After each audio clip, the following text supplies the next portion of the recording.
Good morning, good afternoon, good evening, wherever you are.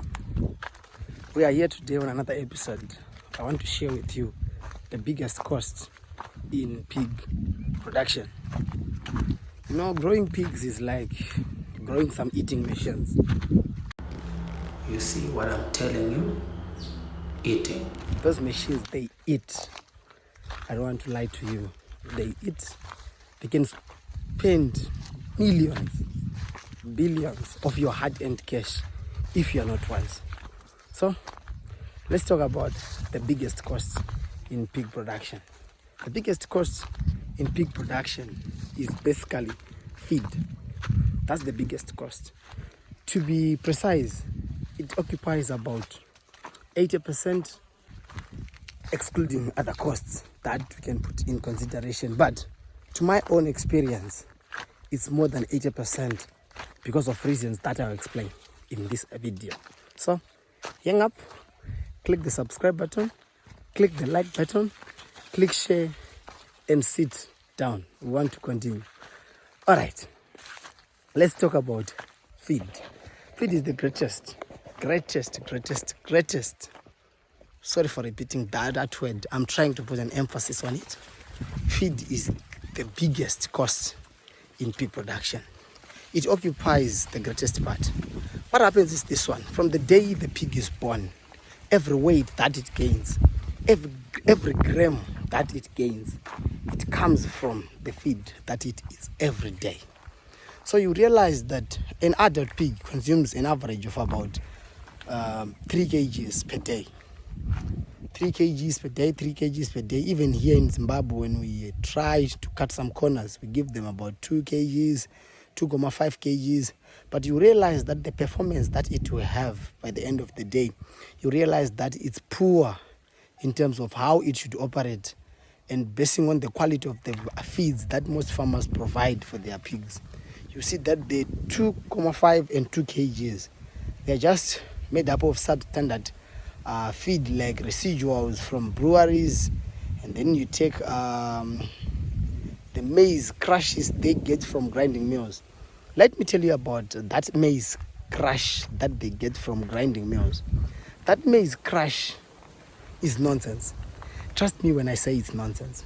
Because what happens is it is made up of the dust that the millers will be getting away with.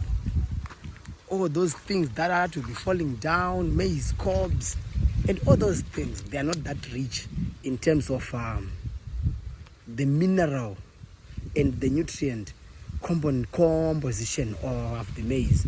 So you see that by the end of the day, you are giving your pig less feed of substandard feed. So its performance will be so poor. And then let's talk about maize. Maize on its own is high in carbohydrate and is the most important part of carbohydrates in terms of pig production. Pigs need energy to move. Pigs need energy to grow. They need energy to do whatsoever they want to do. They need energy to produce. They need energy to reproduce. They need energy to do a lot of things.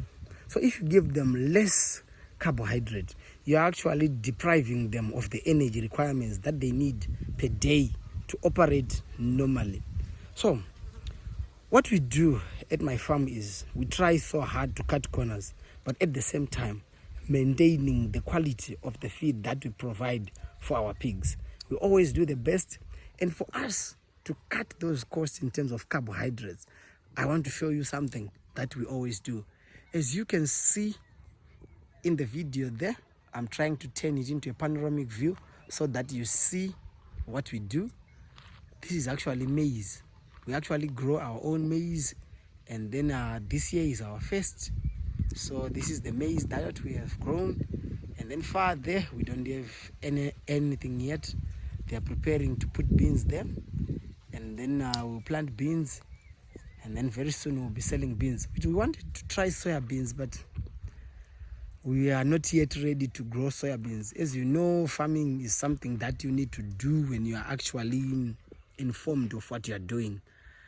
Unless you are informed, please don't do it. or else you are just wasting your resources, you are wasting your money, you are wasting your time, you are wasting your labor, you are wasting everything. Who would want to waste everything? Remember, farming is a business. So if you do it with the mentality that you don't care, who will care for you? You have a loss and you cry like a baby. So as I was saying, we now have to look for soybeans, and we now have to look for premixes, and we now have to mix those two, those three, and have our own feed. You realize that the cost of one straight feed is around $27 here in Zimbabwe, here in Kwekwe. So if we are to produce our own feed from the recipes that I have told you, even though I did not tell you the numbers, I'll do that in the next video. I'll do that in another video. So keep in touch. I'll post that video so that you will see how we actually create those things. And by the way, I'll do it when this maize is ripe. You know, I want to do it with this maize. This is our first time growing maize, and this year the rains are promising. We are just waiting. Sometimes when you do not have irrigation, you need to be very careful. You need to be very careful in terms of the timing, in terms of growing your maize, because you might end up losing a lot of things like fertilizers, seeds, labor, a lot of things. But it's something worth gambling with, because you know, who knows what the rains will do this year or what the clouds will produce. No one knows, because no one can control that one. So we just work in good faith with the hope that everything will just be fine. So what we do is we grow our maize, we buy premixes, we buy soybeans, we mix, we feed our pigs. So I think I've demystified one of the biggest things, but many of you might have questions on what if I don't have land. What if I failed to plant my maize this year? Can I start piggery? Can I do what? Feel free. Feel free. Feel free. We will be there to answer those questions for you. Just tell me in the comment section and I will respond. As for today, thank you so much. Young one, let me go farming. Love you.